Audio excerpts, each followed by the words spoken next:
మొదటి కొరింథీ పత్రిక 13వ అధ్యాయము 12వ వచనం దేవుని వాక్యంలోండి అందరం కలిసి చదువుకుందాం. మొదటి కొరింథీ పత్రిక 13వ అధ్యాయము 12వ వచనం. ఇప్పుడు అద్దములో చూచినట్టు సూచనగా చూచుచున్నాము, అప్పుడు ముఖాముఖిగా చూతుము. ఇప్పుడు కొంత మట్టుకే ఎరిగి ఉన్నాను, అప్పుడు నేను పూర్తిగా ఎరుగబడిన ప్రకారము పూర్తిగా ఎరుగుదును. చిన్న ప్రార్థన చేసుకుందాం. పరిశుద్ధ ప్రేమ కలిగిన తండ్రి, నీకు స్తోత్రాలు. నీ మాటను బట్టి నీకు వందనాలు ప్రభా. నీ మాట సజీవమైనది, బలము కలిగినది, రెండంచుల గల ఖడ్గము కంటే వాడి అయినది కనుక స్తోత్రాలు. నీ మాటల ద్వారా నన్ను మమ్ములను మీరే బలపరచండి. నన్ను ఈ సిలువ చాటును మరుగుపరిచి నీ నోటి బురుగా వాడుకోనండి. యేసు నామమున ప్రార్థిస్తున్నాము తండ్రి, ఆమెన్. నూతన నిబంధన గ్రంథంలో మొదటి కొరింథీ పత్రిక 13వ అధ్యాయంలో ప్రేమను గుర్చిన అనేకమైన శ్రేష్టమైన మాటలు మనం వింటాం. అయితే ఆఖరికి వచ్చేసరికి విశ్వాసము, నిరీక్షణ, ప్రేమ, వీటిలో శ్రేష్టమైనది ప్రేమయే అనే మాటతో అపోస్తలుడైన పౌలు ఈ మొదటి కొరింథీ పత్రిక 13వ అధ్యాయాన్ని ముగించడం జరిగింది. ఆ పై వచనాన్ని మనం చదివినట్లయితే ఇప్పుడు చదువుకున్న మాట ఇంకొకసారి మనం గమనిద్దాం. ఇప్పుడు అద్దములో చూచినట్టు సూచనగా చూచుచున్నాము, అప్పుడు ముఖాముఖిగా చూతుము. ఇప్పుడు కొంత మట్టుకే ఎరిగి ఉన్నాము, అప్పుడు నేను పూర్తిగా ఎరుగబడిన ప్రకారము పూర్తిగా ఎరుగుదుము. ఈరోజు నేను చెప్పాలనుకున్న టాపిక్ ఏంటంటే, మనకు అన్ని విషయాలు పూర్తిగా తెలియనప్పుడు మనం ఎలా ఉండాలి. చాలాసార్లు మనం డీటెయిల్స్ అన్నీ మనకు కావాలి అని కోరుకుంటాం కదండి. విశ్వాస జీవితంలో కూడా అన్ని డీటెయిల్స్ నాకు కావాలి. దేవుడైనా ఏదైనా ఒక పని చెప్పి దాన్ని చేయమన్నాడంటే దాని ఎండ్ ఎలా ఉండబోతుంది, ఎటువంటి మార్గాల్లో నడిపించబోతున్నాడు, అన్నీ నాకు ఇన్స్ట్రక్షన్స్ ఇవ్వాలి క్లియర్ కట్గా. అప్పుడు నేను విధేయత చూపించడానికి, తర్వాత దేవుని స్వరానికి నేను లోబడడానికి అవకాశం ఉంటుంది అని చాలాసార్లు మనం ప్రయత్నం చేస్తూ ఉంటాం. ఒక పెయింటింగ్ మనం గమనించినట్లయితే కొన్నిసార్లు వీడియోస్ కూడా కొన్ని సర్క్యులేట్ అవుతూ ఉంటాయి. ఒక వ్యక్తి ఒక పెయింటింగ్ వేస్తూ ఉంటాడు. వేస్తున్నంతసేపు మనకు అదేదో గజ్జిబిజ్జిగా, ఏదో అర్థం పర్థం లేని పెయింటింగ్ ఏదో వేస్తున్నట్లు అనిపిస్తుంది. బట్ వన్స్ అదంతా ఫినిష్ అయిన తర్వాత ఆ పెయింటింగ్ ఎంత అద్భుతంగా వచ్చింది, అసలు ఆ పెయింటర్, ఆర్టిస్ట్ మనసులో ఏ చిత్రం ఉంది అనేది పెయింటింగ్ అంతా కంప్లీట్ అయ్యాక మనకు అర్థమవుతుంది. అదే కనుక పెయింటింగ్ మధ్యలో మిడ్వేలో మనం వచ్చేసి ఏంటి తనకి పెయింటింగ్ వేయడం రాదు, ఏదో పెద్ద పెయింటర్ అని చెప్పారు, ఆర్టిస్ట్ అని చెప్పారు, అసలు ఈ పెయింటింగ్ ఏం బాగలేదు అని మనం ఇష్టానుసారంగా మాట్లాడితే అది మన అజ్ఞానానికి సూచన తప్ప ఆ వ్యక్తిలో ఉన్న నైపుణ్యతకు మనం మరి పేరు పెట్టడానికి అవకాశం లేదు. చూడండి, ఫర్ ఎగ్జాంపుల్ మనం ఏదైనా ఒక డిష్ కుక్ చేసుకుంటున్నాం అనుకోండి, ఒక వంటకం ఏదైనా వండుతున్నాం. కొన్నిసార్లు పిల్లలకు ఆకలేస్తున్నప్పుడు మధ్యలోనే వచ్చేస్తారు, అమ్మ నాకు ఆకలేస్తుంది, నాకు తినాలనిపిస్తుంది అంటే వంటకం ఇంకా పూర్తి అవ్వకుండా, అంటే మేబీ అది కంప్లీట్గా ఉడకకుండా, కంప్లీట్గా వేయాల్సిన ఇంగ్రీడియంట్స్ అన్నీ వేయకుండా కుకింగ్లో పిల్లలు అడుగుతున్నారు కదా అని మధ్యలో ఒక 2 ముక్కలో లేకపోతే ఒక చిన్న పోర్షన్ ఆఫ్ దట్ మీల్ తల్లి కనుక తీసి బిడ్డలకి ఇచ్చిందంటే వాళ్ళు ఖచ్చితంగా వామిటింగ్ చేసుకుంటారు. లేకపోతే వాళ్ళు అంటారు, మాకు నచ్చట్లేదు, నువ్వు ఇలాంటిదా వండుతుంది, ఇలాంటి కూర వండుతున్నావా, ఇలాంటి బిర్యానీ వండుతున్నావా అని ఖచ్చితంగా వాళ్ళు డిస్సాటిస్ఫాక్షన్ ఫీల్ చేస్తారు. ఏదైనా సరే ఒక పని, ఒక పెయింటింగ్ అయినా, ఒక కుకింగ్ అయినా, ఏదైనా ఒక కార్యమైనా అది ముగింపుకు వచ్చిన తర్వాత, ఒక ఫినిష్డ్ ప్రోడక్ట్ అయిన తర్వాత మనం అర్థం చేసుకోగలం అసలు అది దాన్ని చేస్తున్న వ్యక్తి మనసులో ఏముంది. అది కంప్లీట్ అయిన తర్వాతే పరిపూర్ణత వస్తుంది. విశ్వాస జీవితంలో కూడా మన జీవితం పరిపూర్ణం అవ్వాలంటే దేవుని చేతిలో మన జీవితం ఉంది కనుక he knows what is the end.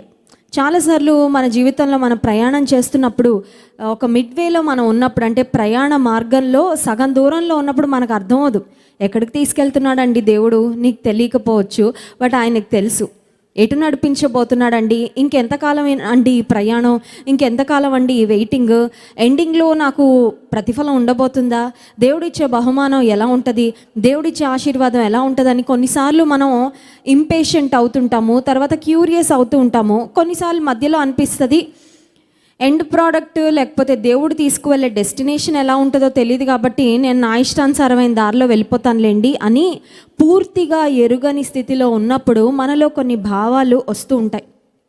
కానీ దేవాది దేవునికి ఉన్న పేర్లలో ఒక పేరు ప్రకటన గ్రంథ ధ్యానాల్లో కూడా దైవజనులు చెప్పడం జరిగింది. నేను అల్ఫాను ఒమేగాను అని దేవుడు తాను గురించి చెప్పుకున్నాడు. ఆల్ఫా అండ్ ఒమేగా అనేవి గ్రీక్ ఆల్ఫబెట్స్లో first and last letter of the Greek alphabets. So దేవుడు తాను అల్ఫా ఒమేగా అని చెప్పుకున్నాడంటే సమస్తానికి ఆది ఆయనే, సమస్తానికి అంతం ఆయనే. ఇంకొక మాట, మనం ఆ మాటను అన్వయించుకుంటే, పర్సనలైజ్ చేసుకుంటే, నా జీవితం యొక్క ప్రారంభం ఏంటో దేవునికి బాగా తెలుసు. నా జీవితం యొక్క ముగింపు, ఎట్ ది ఎండ్ నా లైఫ్ ఎలా ఉండబోతుందో అన్నీ కూడా దేవునికి బాగా తెలుసు. So he has a four knowledge of everything. మనకి చూడండి, గతం తెలుస్తుంది, వర్తమానం తెలుస్తుంది, కానీ భవిష్యత్తు మనకు తెలియదు.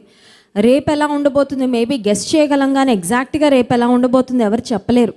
ఒక వ్యక్తి యొక్క జీవితం, లేకపోతే ఒక వ్యక్తి యొక్క జీవిత చివరి రోజులు ఎలా ఉంటాయి, లేకపోతే ఒక వ్యక్తి జీవితం ముగిసేసరికి ఆ వ్యక్తి ఎటువంటి స్థానానికి వెళ్తాడు, లేకపోతే ఎటువంటి విధానంలో అతను తన జీవితాన్ని ముగిస్తాడు, ఎంత ఉన్నతమైన స్థితికి వెళ్తాడు, అవేవి ఎవరు కూడా గెస్ చేయలేరు. కానీ నీ జీవితం యొక్క ప్రారంభం తల్లి గర్భంలో పిండంగా రూపించబడిన సమయంలో మనకుండదు ఆ నాలెడ్జ్. ఈవెన్ మనం పుట్టిన మూమెంట్స్ కూడా మనకి ఎవరికి గుర్తుండవు కదండి. తల్లిదండ్రులు చెప్తే నువ్వు ఈ టైంకి పుట్టావు, ఇలా ఏడ్చావు, ఇలా నవ్వావు, లేకపోతే ఇలా చూసావని తల్లిదండ్రులు చెప్తే తప్ప మనం అసలు ఈ లోకంలో పుట్టిన సమయం, ఆ క్షణాలు మనకి ఎవరికి జ్ఞాపకం లేవు. ఈ రోజుల్లో అంటే పిల్లలు పుట్టగానే వీడియోస్ తీసి అవన్నీ ఆ మూమెంట్స్ అన్ని క్యాప్చర్ చేసి పెడుతున్నాం కాబట్టి పిల్లలు పెరిగి పెద్ద అవుతున్నప్పుడు వాళ్ళు చూసుకొని, ఓహో నేను పుట్టినప్పుడు ఇలా ఉన్నాను అనమాట, ఇలా నవ్వాను, ఇలా ఏడ్చానని చూసుకోగలుగుతున్నారు. కానీ అంతకుముందు 80s, 70s అలా పుట్టిన వారికి నిజంగా వారు పుట్టినప్పుడు ఇప్పుడులాగా సెల్ ఫోన్స్ ఇవన్నీ క్యాప్చర్ చేయడానికి అవకాశం కూడా లేదు. సో మనం పుట్టిన సమయం, పుట్టిన వారికి అంత అనుభవం, అంత జ్ఞానం కూడా ఉండదు. అట్ ద సేమ్ టైం తల్లి గర్భంలో మనం పిండంగా రూపించబడినప్పుడు కూడా మనకి తెలీదు అసలు పుడుతుంది అని, ఆ పిండానికి కూడా తెలీదు. కానీ పుట్టి జ్ఞానం పెరుగుతున్న కొద్దీ, అవగాహన వస్తున్న కొద్దీ, ఓకే నేను ఒక మనిషిని, నేను ఇంట్లో పుట్టాను అని ఒక్కొక్క విషయం గురించిన అవగాహన మనకు వస్తుంటుంది. అట్ ద సేమ్ టైం పుట్టుకను గురించి మనకు పూర్తి అవగాహన లేదు. ఆ తర్వాత మన డెస్టినేషన్, మన యొక్క గమ్యము, మన యొక్క అంతిమ స్థానము, లేకపోతే మనం ఎటువంటి మార్గంలో వెళ్ళబోతున్నాం, what awaits us, what is ahead of us, మన ముందు ఏముందో అది కూడా సంపూర్ణంగా మనకి తెలీదు. We can wish, we can hope, ఆశపడచ్చు, నిరీక్షించవచ్చు, కానీ ఎగ్జాక్ట్గా ఒక వ్యక్తి ఏ మార్గంలో వెళ్తాడు, ఏ మార్గంలో ప్రయాణం చేస్తాడు, అతని జీవితంలో ఏ ఘట్టాలు అతను ఎదుర్కోవాలి, లేకపోతే ఏ సమయాలు ఎలా ఉండబోతున్నాయి అనేది ఎవరికీ తెలీదు. అయితే దేవుడు ఆల్ఫా ఒమేగా అయినవాడు కనుక ఆయనకు అన్నీ తెలుసు, ఆయన అందరినీ ఎరిగినవాడు అనే మాట కూడా వాక్యంలో మనం గమనిస్తాం. సో అందరినీ ఎరిగినవాడు, మనలను ఎరిగినవాడు, మన ప్రారంభం మనకి తెలియకపోయినా ఆయనకు తెలుసు, మన యొక్క ముగింపు, మన యొక్క గమ్యం కూడా ఆయనకు బాగా తెలుసు. అయితే పూర్తిగా పరిస్థితులన్నీ ఎరుగని సమయంలో మనలో రెండు విషయాలు వస్తూ ఉంటాయండి. ఒకటి, వీ కీప్ గెస్సింగ్, ఇలా అవుతుందేమో, అలా అవుతుందేమో అని వీ జస్ట్ కీప్ గెస్సింగ్. రెండవది ఏంటంటే వీ ఫీల్ సస్పెన్స్, అమ్మో ఏం అవుతుందో, ఐ వాంట్ టు నో. చాలాసార్లు దేవుడు కొన్ని విషయాలు సస్పెన్స్గానే పెట్టేస్తారు, అవి జరిగే వరకు నీకు తెలీదు. He keeps some things as a suspense. అంటే జనరల్గా చెప్తారు ఏమనంటే, దేవుని ప్రేమించి వారికి మేలు కలుగుటకై సమస్తము సమకూడి జరుగునని. బట్ అది ఎలా సమకూడుతుంది, ఎలా జరుగుతుంది, ఏం జరుగుతుంది నీ జీవితంలో అనేది అన్నిసార్లు దేవుడు అన్ని డీటెయిల్స్ మనకి ఇవ్వరు. అలాంటి సమయంలో మరి ఎలా బ్రతకాలండి? ఇందాక అపోస్తలుడైన పౌలు 1 కొరింథీ పత్రిక 13వ అధ్యాయం 12వ వచనంలో, ఇప్పుడు మేము అన్నీ ఎరుగము కానీ ఒక సమయం వచ్చేసరికి ఎరుగుదుము అనే మాట అక్కడ వ్రాయడం జరిగింది. సో డీటెయిల్స్ అన్నీ లేనప్పుడు ఎలా బ్రతకాలి ఆధ్యాత్మిక జీవితంలో? నాకు అన్నీ తెలియనప్పుడు, అన్నిటిని గూర్చిన అవగాహన రానప్పుడు, దేవుడు ఎటువంటి మార్గంలో నన్ను నడిపించబోతున్నాడో నాకు తెలియనప్పుడు నేను ఎలా బ్రతకాలండి? నన్ను నడిపించేది ఏంటి అని ఆలోచిస్తే, that is when faith comes in to picture. అప్పుడు విశ్వాసము అనేది వాడాలన్నమాట. Faith is like a fuel. ఒక బండిలో ఎలా అయితే ఫ్యూయల్ వేస్తే ఆ బండి ముందుకు వెళ్దో, విశ్వాస జీవితంలో కొన్నిసార్లు నువ్వు స్టక్ అయిపోయినప్పుడు, నువ్వు ఒకలాంటి డైలమాలో పడిపోయినప్పుడు, when you are just guessing, ఎలా ఉంటుంది ఈ జీవితం, ఎలా ఉంటుంది భవిష్యత్తు, దేవుడు ఎలాంటి కార్యం చేయబోతున్నాడు అంటే, నువ్వు ముందు నువ్వు వెళ్తూ ఉంటే దేవుడు కార్యాలు చేస్తూ ఉంటాడు. సో అలాంటి సమయంలో నువ్వు సస్పెన్స్లోనో, లేకపోతే డైలమాలోనో, లేకపోతే బాధపడుకుంటా, చింతిస్తూ, దిగులు పడుతూ ఉండడం కాదు. కానీ అప్పుడు మనం చేయాల్సింది ఏంటంటే విశ్వాసాన్ని వాడాలి. ఆదికాండం 12వ అధ్యాయం 1వ వచనంలో అబ్రహాము జీవితాన్ని మనం గమనించినట్లయితే, కల్దీ దేశంలో ఉన్న అబ్రహాము తన తండ్రి ఇంటి వారందరూ విగ్రహారాధికులుగా ఉన్నప్పుడు దేవుడు అబ్రహాముతో మాట్లాడాడు. 12వ అధ్యాయం 1వ వచనం, యెహోవా నీవు లేచి నీ దేశము నుండి, నీ బంధువుల యొద్ద నుండి, నీ తండ్రి ఇంటి నుండి బయలుదేరి నేను నీకు చూపించు దేశమునకు వెళ్ళుము. నిన్ను గొప్ప జనముగా చేసి నిన్ను ఆశీర్వదించి నీ నామమును గొప్ప చేయుదును, నీవు ఆశీర్వాదముగా ఉందువు. దేవుడు చెప్పాడు, యు డూ సంథింగ్, నువ్వు బయలుదేరు, వెళ్ళు అంటే అడుగులు వేయాలండి. అబ్రహాం అడుగులు వేస్తున్నప్పుడు అబ్రహాంకి రూట్ మ్యాప్ లేదు, అబ్రహాం దగ్గర GPS లేదు, అబ్రహాముని దేవుడు ఎన్ని కిలోమీటర్లు నడిపిస్తాడో తెలీదు, అబ్రహాము ఎన్ని రోజులు, ఎన్ని నెలలు, ఎన్ని సంవత్సరాలు ప్రయాణం చేయాలో తెలీదు, అబ్రహాం వెళ్ళే ప్రదేశం ఎలా ఉండబోతుందో తెలీదు, అబ్రహాం వెళ్ళే ప్రదేశం తనకి, తన భార్యకు, లేకపోతే తనతో ఉన్న పరివారానికి ఫేవరబుల్గా ఉంటుందా, అలవాటు పడగలరా, ఆ కల్చరల్ డీటెయిల్స్కి, లేకపోతే ఆ వాతావరణానికి, ఆ పరిస్థితులకి మేము అడాప్ట్ కాగలమా అంటే అబ్రహాం ఏం ఆలోచించుకోలేదండి. తన బంధువుల నుండి, తండ్రి ఇంటి నుండి, తన కంఫర్ట్ జోన్ను విడిచిపెట్టి he stepped out of comfort zone with faith. దేవుడు ఎవరి జీవితంలో అద్భుతాలు చేస్తారంటే అన్ని డీటెయిల్స్ నాకు చెప్పాక వెళ్తానయ్యా అని అడిగే వాళ్ళకి అద్భుతం చేయడండి. ఎందుకంటే వాళ్ళ విశ్వాసాన్ని వాడట్లేదు, వారు జ్ఞానాన్ని వాడుతున్నారు తప్ప వారు అక్కడ విశ్వాసాన్ని వాడడం లేదు. నీకు అన్ని డీటెయిల్స్ లేకపోయినా జస్ట్ ఒబే, విధేయత చూపించి నేను చూపించే దేశానికి వెళ్ళి చూపిస్తాను, ఇప్పుడే చూపించను, నడుస్తూ ఉంటే నేను నీకు మార్గాన్ని చూపిస్తాను, నడుస్తూ ఉంటే నీతో మాట్లాడుతూ ఉంటాను. ఎందుకంటే అబ్రహామును దేవుడు తన స్నేహితుడుగా చేసుకున్నాడు. ప్రతి విషయం, ఒక స్నేహితులు ఎంత సాన్నిహిత్యంగా ఉంటారో, ఎంత బాగా మాట్లాడుకుంటారో, ఎలా అన్ని విషయాలు పంచుకుంటారో, దేవుడు అబ్రహాముకు అంత సన్నిహితుడు అయిపోయాడు. బహుశా అబ్రహాము తన తండ్రి ఇంటి వారిని అందరిని విడిచిపెట్టి వెళ్ళేటప్పుడు చాలా బాధపడి ఉంటాడు. మళ్ళీ నేను వస్తానో రానో, నేను ఎప్పటికొస్తానో, మళ్ళీ నా బంధువులు, మా కజిన్స్ ఉన్నారు, మా అత్తలు ఉన్నారు, మా మామలు ఉన్నారు, లేకపోతే మా బాబాయిలు ఉన్నారు, వీళ్ళందరినీ విడిచిపెట్టి వెళ్ళిపోతున్నానే, I'm going to miss every one. చూడండి, చాలాసార్లు మనం ఒక పాతిల్లు మారాలంటే కూడా కొంతమందికి ఎంత కష్టమో, ఎందుకంటే ఆ పాతింటికి వీళ్ళకి చాలా అటాచ్మెంట్ అయిపోద్ది అన్నమాట. ఇంకా ఒక సెంటిమెంట్ టైప్, అమ్మో ఈ ఇల్లు వదిలిపెడితే నేను ఇంకెక్కడైనా ఉండగలనా. కొంతమందికి మంచం మారితే కూడా నిద్ర రాదు.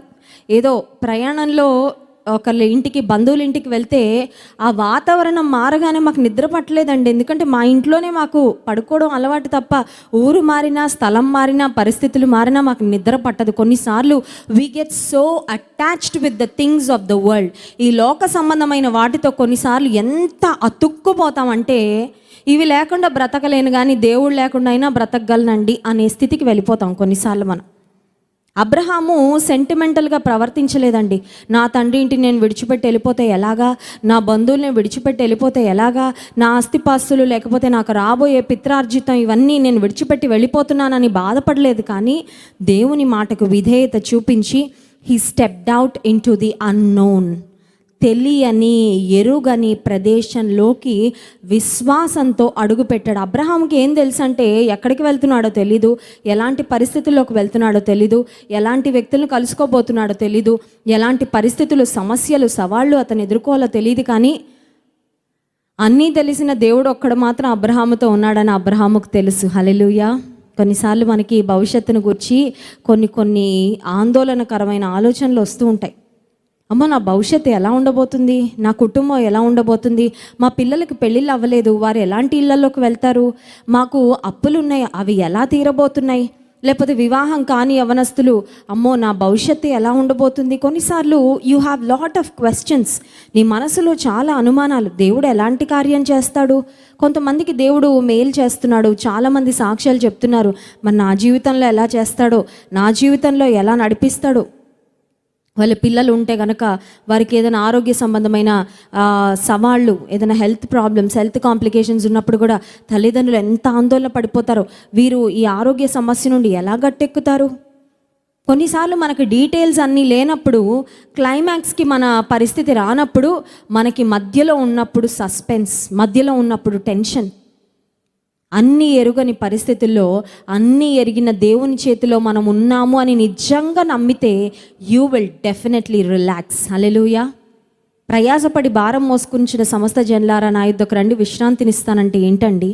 నీ భారం దేవుని మీద వేయడం అంటే అదేమవుతుంది, ఇదేమవుతుంది, అదెలా అవుతుంది, ఇదెలా అవుతుంది, ఆ పరిస్థితి ఏంటి, ఈ పరిస్థితి ఏంటి అని కూర్చొని బుర్ర బద్దలు కొట్టుకునేటట్లు నువ్వు చింతించాలని కాదు దేవుడు చెప్తుంది. ఆయన మీద వెయ్యి భారం. ఆయన ఏం చెప్తాడో అది వింటూ ముందుకు వెళ్తే సరిపోద్ది. Remember that you are in God's hands. అబ్రహాము నూతన మార్గంలో నడిచాడు. Abraham has walked in a new way. కొత్త మార్గంలో వెళ్ళాడు. అప్పటి వరకు దేవుడు నడిపించబోయే మార్గం అతనికి తెలియదు. విశ్వాస జీవితంలో కూడా నేనేమనుకుంటానంటే this is every day is an adventure with Christ. Hallelujah. ప్రతిరోజు క్రీస్తు ప్రభువుతో ఇదొక అడ్వెంచర్ లాంటిది. తెలిసిన మార్గంలోనే ప్రతిరోజు వెళ్తాను ఆయన అంటే నీకు దేవుని మీద నమ్మకం లేదనమాట. నువ్వు ఏ మార్గంలో అయినా తీసుకెళ్ళి ప్రభా, ఏ విధానంలో అయినా నడిపించు, ఏదైనా చెప్పు, నేను చేస్తాను, నేను ఉన్నాను. మనం దేవుని వాక్యంలో గమనించినట్లయితే ఇదిగో నేనున్నాను, నన్ను పంపుము అని భక్తులు దేవుని యొక్క పిలుపునకు రెస్పాండ్ అయినట్లుగా వాక్యంలో మనం చూస్తాను. నువ్వు చెప్పగలవా మాట, నేనున్నాను, నన్ను పంపించు. ఒక విలియం కేరీని మనం గమనిస్తే ఇంగ్లాండ్ దేశంలో అతని కల్చర్ వేరు, అక్కడున్న వాతావరణ పరిస్థితులు వేరు, భాష వేరు, అన్నీ వేరు. కానీ దేవుడు చూపించిన భారతదేశానికి ప్రయాణం చెయ్యి, వెళ్ళు అంటే వచ్చాడు. కారు చీకట్లో కాంతిరేఖ అని సీడీ ఒక మూవీగా చేశారండి విలియం కేరీ గారి జీవితాన్ని. తెలుగులో కూడా అనువదించారు. మీకు ఒకవేళ ఆ సీడీ దొరికితే మీరు కొనుక్కొని చూడండి. కారు చీకట్లో కాంతిరేఖ, క్యాండిల్ ఇన్ ద డార్క్ అని. అందులో నిజంగా విలియం కేరీ, అతని భార్య డోరతి, అలాగే వారి పిల్లలు భారతదేశానికి ఆ రోజుల్లో ఫ్లైట్ ప్రయాణం కాదండి, ఈవెన్ ఫ్లైట్ జర్నీలో కూడా పిల్లల్ని తీసుకొని ప్రయాణం చేయాలంటే ఇట్స్ డెఫినెట్లీ అన్ అడ్వెంచర్. కానీ ఓడ ప్రయాణం కొన్ని రోజులు, కొన్ని నెలలు ప్రయాణం చేసుకొని భారతదేశానికి వచ్చి ఇక్కడున్న వాతావరణం, ఇక్కడున్న పరిస్థితులు, వాటన్నిటికీ అలవాటు పడి భారతదేశానికి గొప్ప వెలుగుగా విలియం కేరీ మారాడు. అంటే కారణం ఏంటంటే he stepped in to the unknown. తెలియని పరిస్థితుల్లోకి దేవుని పిలుపును బట్టి అడుగు పెట్టాడు, ప్రయాణం చేసుకుంటూ వెళ్ళాడు. రాత్రికాల సమయంలో నీవు నేను కూడా దేవునితో ఇదే మాట చెప్పాలి. అదేంటంటే నా కంఫర్ట్ జోన్లో నేను ఉంటానయ్యా, నాకు ఇక్కడే ఇష్టం, నాకు ఇలాగే ఇష్టం, నాకు వీళ్ళందరి మధ్యలోనే ఉండాలని ఉంది, నాకు ఈ పరిస్థితులే కంఫర్టబుల్, నాకు తెలియనివి ఏమీ నాకు చెప్పకు, నాకు కష్టమైనవి ఏమీ నాకు చెప్పకు అని నువ్వు గనక బిగుసుకొని కూర్చుంటే దేవుడు నిన్ను నడిపించడు. If you can be willing, if you can be obedient, if you can be open, నువ్వు ఎలా నడిపిస్తే అలా నడిపించయ్యా, నువ్వు ఎలా తీసుకువెళ్తే అలా తీసుకొని వెళ్ళు, నీ చేతిలో నేను ఉంటే చాలు, నేనైతే విశ్వాసంతో ముందుకు వెళ్తాను అనే మాటను దేవునితో చెప్పగలిగితే నీ జీవితం నిజంగా ఆశీర్వాదకరమైన జీవితంగా ఉంటుంది. ఒక మాట చదువుకొని ముగించుకుందాం. 119వ కీర్తన 34వ వచనంలో దావీదు భక్తుడు చేసిన ఒక చక్కని ప్రార్థన మనం చూస్తాం. చూడండి, 119వ కీర్తన 34వ వచనం. నీ ధర్మశాస్త్రము అనుసరించుటకు నాకు బుద్ధి దయచేయము, అప్పుడు నా పూర్ణ హృదయముతో నేను దాని ప్రకారము నడుచుకుందు. What a beautiful prayer. నీ ధర్మశాస్త్రమును అనుసరించుటకు బుద్ధి, మంచి ఆ మనసు ఇవ్వయ్యా నాకు. ఎందుకంటే నాకు ఆ బుద్ధి, ఆ మనసు రాకపోతే నేను చేయలేను. చూడండి, కొన్నిసార్లు తల్లిదండ్రులు పిల్లలకు కొన్ని విషయాలు చెప్తుంటే వాళ్ళకి చేయాలని ఇంట్రెస్ట్ లేకపోతే తల్లి 10 సార్లు చెప్పినా, తల్లి ఎంత విసుక్కుంటున్నా, కోపంతో రగిలిపోతున్నా పిల్లలు చేయరు. ఎందుకంటే వాళ్ళకి అది చేయాలనే మనసు లేదు కాబట్టి.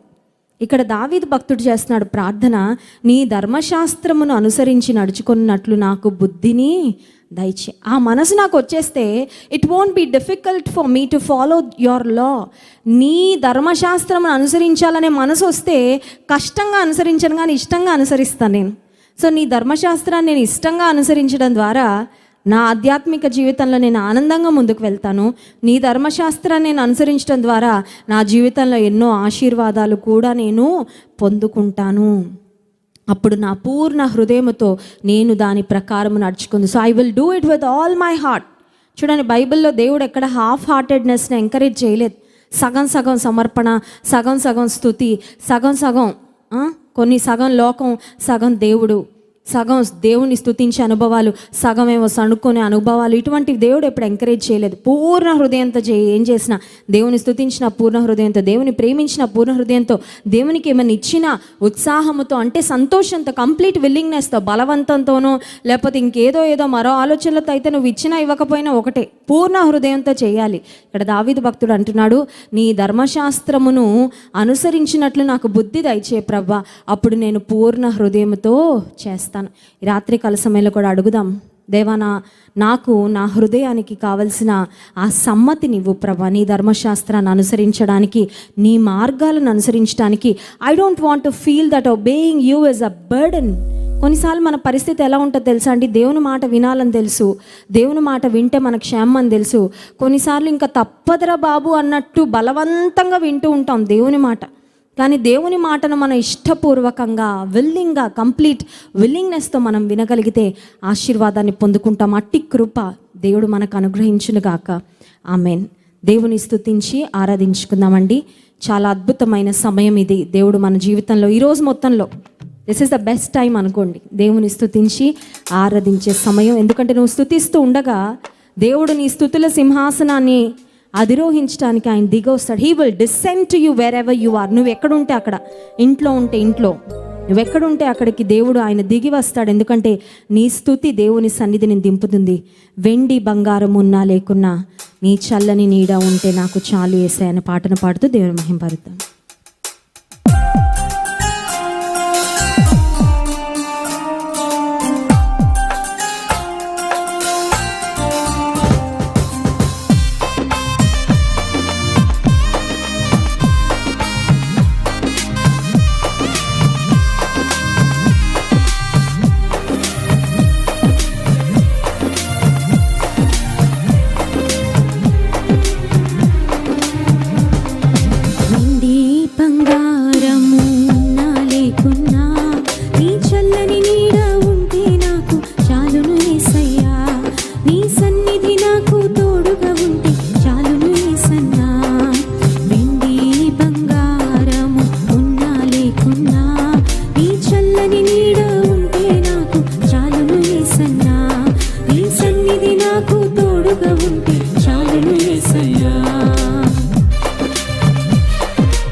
చేతుల్లో నీ పేటు గీతల్లో నీ గాయపు చేతుల్లో నీ అండ నాకు తోడుగా ఉంటే దిగులే లేదన్నా, నీ అండ నాకు తోడుగా ఉంటే దిగులే లేదన్నా.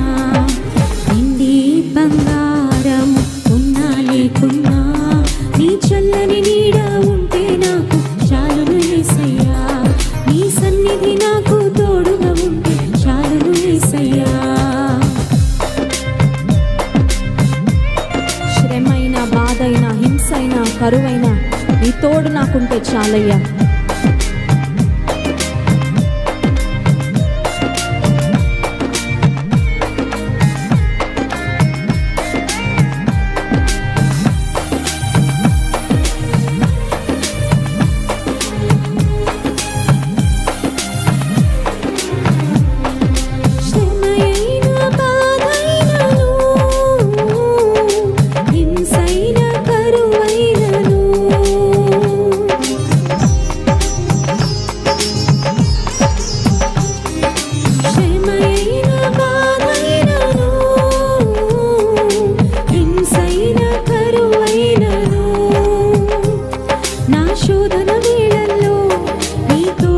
చాలన్నా, నా శోధన వేళల్లో నీ తోడు చాలన్నా, నీ తోడు నీడ చాడల్లో ఏ కొదువే లేదన్నా, నీ తోడు నీడ చాడల్లో ఏ కొదువే లేదన్నా. వెండి బంగారం ఉన్నా లేకున్నా నీ చల్లని నీడ ఉంటే నాకు చాలు యేసయ్యా, నీ సన్నిధి నాకు తోడుగా ఉంటే చాలు యేసయ్యా.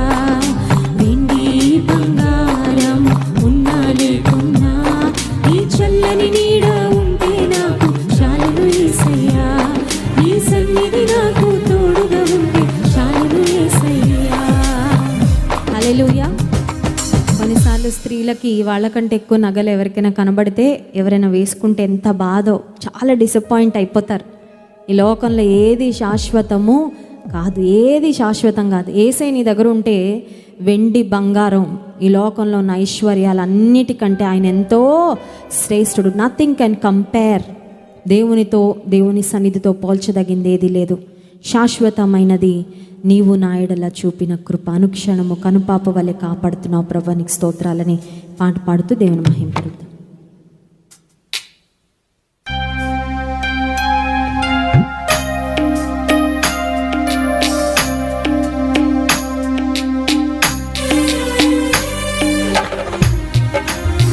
గృహాల్లో ఉన్నవారు కూడా అందరూ చప్పట్లు కొడుతూ హృదయపూర్వకంగా దేవుని స్తుతించి ఆరాధిద్దాం.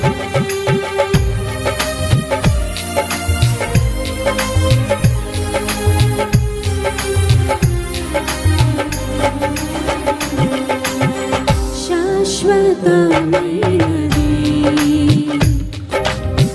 నీవు నా ఎడ చూపిన కృప, శాశ్వతమైనది నీవు నా ఎడ చూపిన కృప. అనుక్షణం నన్ను కనుపాపవలె, అనుక్షణం నన్ను కనుపాపవలె కాచిన కృప. శాశ్వతమైనది నీవు నా ఎడ చూపిన కృప.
శాశ్వతమైనది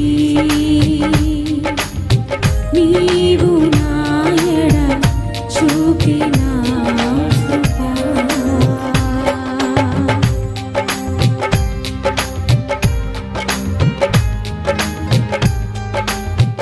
తల్లి ఒకవేళ బిడ్డలు మర్చిపోతుందేమో, కానీ నన్ను మరువనని వాగ్దానం చేసావయ్యా.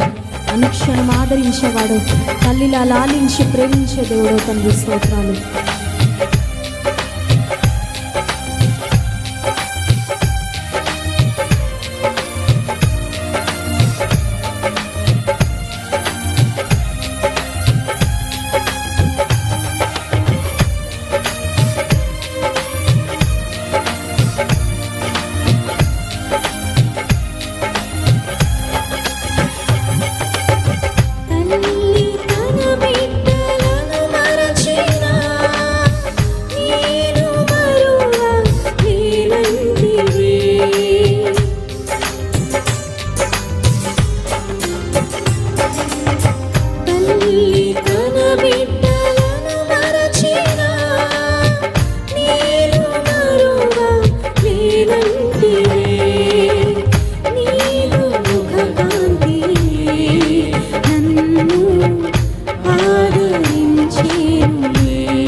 శాశ్వతమైనది.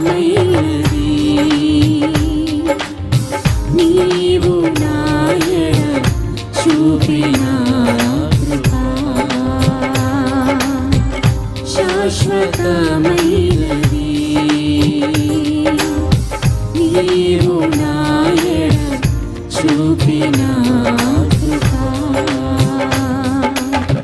అనుక్షణం నన్ను కనుపాపవలే, అనుక్షణం నన్ను కనుపాపవలే కాచిన కృప శాశ్వతమైనది. నీవు నాయన చూపిన కృప శాశ్వతమైనది.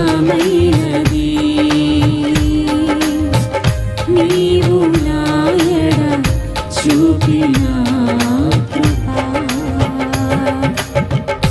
శాశ్వతమైన ప్రేమను, శాశ్వతమైన కృపను నా పట్ల, మా పట్ల కనుపరుస్తున్న మా గొప్ప దేవానికి స్తోత్రాలయ్యా. కాలాలు, సమయాలు, పరిస్థితులు మారినప్పటికీ నీ శాశ్వతమైన ప్రేమను అనుక్షణము చూపిస్తూనే ఉన్నావు ప్రభా. ఒక తల్లి ఆదరించినట్లు, ఒక తండ్రి కనికరము, జాలిని చూపించినట్లుగా ప్రభా నీ కృపను, దయను, వాత్సల్యతను, ప్రేమను మా పట్ల కుమ్మరిస్తున్నావు ప్రభా. స్తోత్రాలు. రాత్రికాల సమయంలో మరొకసారి నీ ప్రేమను, నీ కృపను జ్ఞాపకం చేసుకొని హృదయపూర్వకంగా నీకు స్తోత్రాలు చెల్లించుకుంటున్నామయ్యా. ఏమిచ్చినా నీ రుణాన్ని తీర్చలేం ప్రభా. నిరాదరణకరమైన స్థితిలో, మా దుఃఖాలలో, మా వేదనలో, మా నిరుత్సాహాలలో, మా వ్యాధులలో, మా కష్టాలలో మేము మూలుగుతూ ఉన్నప్పుడు ప్రభా మమ్మల్ని దృష్టించావు తండ్రి. నీకు స్తోత్రాలు. నీ కన్నులు మమ్మల్ని చూచాయి ప్రభా. తల్లి గర్భమున పిండముగా రూపించబడక మునిపే మమ్మల్ని చూసిన దేవుడో, మమ్మల్ని ఎరిగిన దేవుడో ప్రభా నీకు స్తోత్రాలు. రాత్రికాల సమయంలో మరొకసారి మమ్మల్ని మేము నీ చేతులకు అప్పగించుకుంటున్నాం ప్రభా. ప్రకటన గ్రంథ ధ్యానాలు ప్రతిదినము మేము చేస్తూ ఉండగా శ్రేష్టమైన నీ మాటలు మా హృదయపు లోతుల్లోకి వెళ్ళినట్లు సహాయం చేయి ప్రభా. వినగలిగే చెవిని, గ్రహించే మనసును, వాక్యానుసారంగా జీవించే జీవితాలు మాకు దయచేయండి. నిత్య రాజ్యము కొరకు నన్ను, మమ్మలను ఆయత్తపరచండి, సిద్ధపరచండి ప్రభా. ఈ మాటలు వింటున్న ఏ ఒక్కరు కూడా విడవబడకుండా సహాయం చేయండి అయ్యా. నీతికి దాసులముగా, నీ సిలువ సాక్షులముగా, నిన్ను నమ్మకంగా వెంబడించే వారముగా, నీ కాడి మోసే వారముగా నన్ను, మమ్మల్ని సిద్ధపరచు. మీ దాసుని సిలువ చాటును మరుగుపరిచి శ్రేష్టమైన, అమూల్యమైన వాక్య సత్యాలు మీరే మాకు వినిపింపచేసి మా ఆత్మీయ జీవితాలను నీవే బలపరచండి, స్థిరపరచండి. వృక్షముల వలె, చెట్ల వలె మేము ఎదగాలి ప్రభా. ఫలించాలి నాయన. నీ కృప దయచేయండి. ఘనత, మహిమ, ప్రభావములు మీకే చెల్లిస్తూ ఈ స్తుతి, ఆరాధన, ప్రార్థన యేసు నామమున మీకే సమర్పిస్తున్నాము తండ్రి. ఆమేన్.